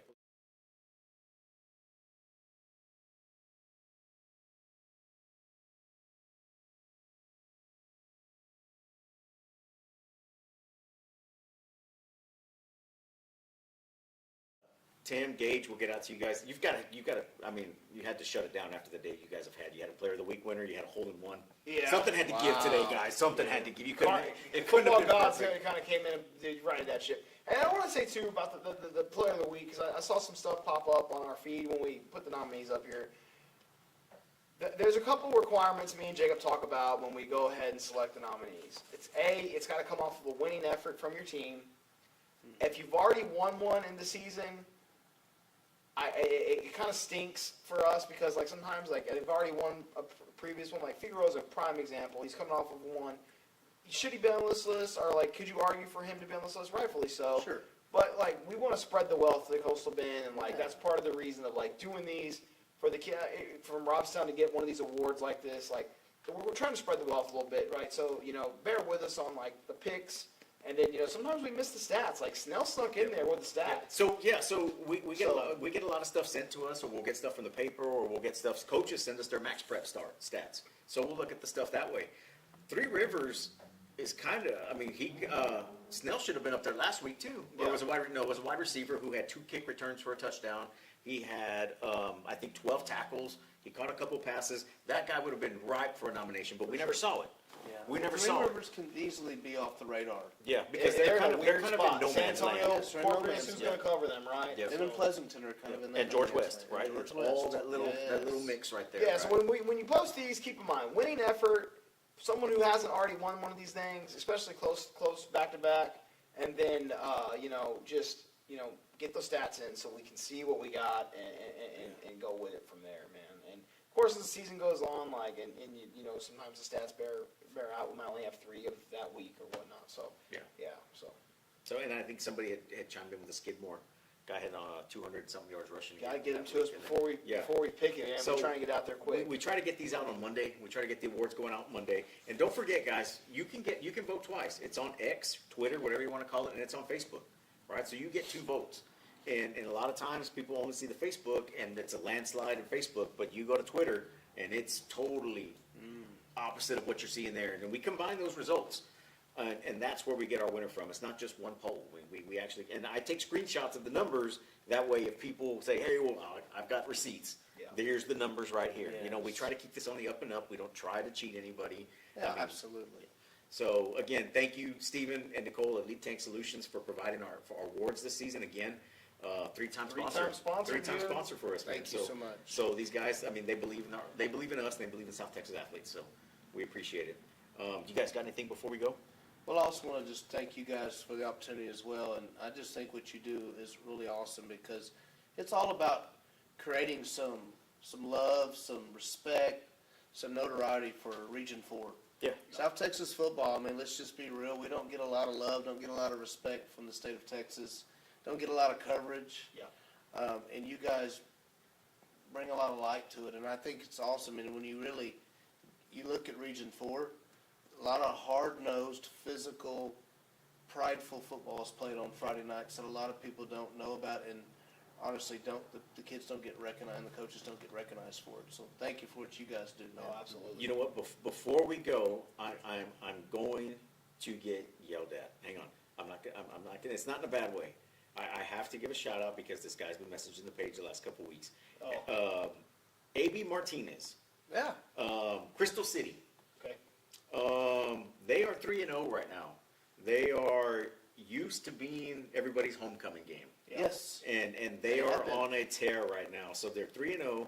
They've beaten Ingram Tom Moore. They've beaten Pearsall, and they beat San Antonio YMLA as of last week. They've Okay. got Uvalde tomorrow with a chance to go 4-0. Wow. So, and again, that's in an area where it's no coverage man's land. out there. Yeah, there's no Crystal man's City. If land. you guys ever been out to Crystal City, there's Yeah, nothing. there's there. nothing in Crystal Coastal City. Bend connection, the old Wade Miller out there, Uvalde, Uvalde, yep, former he's there. Flower Bluff, and Tulsa Midway, and Woodsboro. And Woodsboro, yep. Yeah, I know. Yeah, Wade Miller, I hadn't heard that name in a while.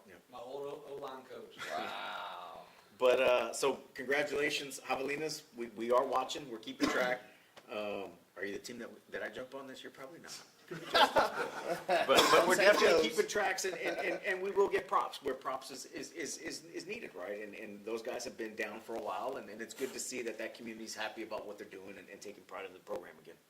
So that's very good. Yeah, it's super cool. But guys, again, thank you for tuning in. Brian, thank you for having us out here. Thank you We for having really me. Appreciate it. Enjoyed it very much. The It's setup excellent. is Oh, yeah, great. this is great. I hope you guys like this new setup. We'd like to do it a whole lot more. If you guys want us to come out and do attempt to do a Show like we did at Cuero. show like we did at Cuero, please have a hard land connection because that was our issue. Yeah. Is not having a hard land connection. Did you for guys the- have for the that famous barbecue page that I've eaten at in there on the left-hand side? You go into town and it's Cuero stuff wall to wall. No, we actually this place called the EV thing had us out there. It's a New relatively joint. new spot. They've been open for about a year. And they actually, you guys going to, if you guys are going to Cuero guys, if you guys, or Miller guys, you're going to Cuero, you need to go hit up the EV place. They've got self-tap pouring, you're self-pouring beers. I told Sit some varsity parents, Yeah. or junior high parents to go out there. Dude, they have homemade Because gelato it's there. awesome. The gelato was great. They have great food, right? They stay open post game. Yeah, they stay open post-game, so. Cool. That's so awesome. They have a deal for the Cuero fans. I mean, if Cuero wins, they discount your bill by the point spread. Yeah. Right, so they do that as well, so. I'm a big Cuero fan, I think. And Cuero's gotta win for that to happen, right? Well, hey, places like that are few and far between these days, guys. Yes. Yeah. Back when I was growing up, and all my sitting faithful know, we used to go to Freddy's. Yeah. Used to go to Freddy's after the Pirates games. Man, those bean and cheese nachos, and the greasy hamburgers. Oh my goodness. Yeah, but Yeah. go give them a try, go see our guy Robert Abdel out there, he'll Yep. take care of you guys, tell him we sent you, they want might us hook you back. up, man. They might hook you up. They'll take care of you guys, the gelato is excellent. And I got one more shameless plug before we go. Okay. And this is a request that my wife said I need to put out there. And he kind of needs a job since he's getting in all these games for free. And he's gotten to get in the locker rooms and the other things. When you see my mini me Ace, There's a couple things he would like. Usually a candy or a hot Cheeto from the concession stand on the house. He wants to try out he's going to be the new snack hound, and he's requesting a ball, hopefully from either side, which is crazy. A lot of teams now are going to the shirts, but if we can, we try to get him a ball. So if you see him walking around, hook him up with a ball, hook him up with a free candy, and he'll be your best friend. That's all he's asking. Shameless plug for him, but he needs a job, and he's getting way too much cool stuff for free. So Blake likes free stuff too. So Yeah. he can use a nacho or something. yeah. Yeah.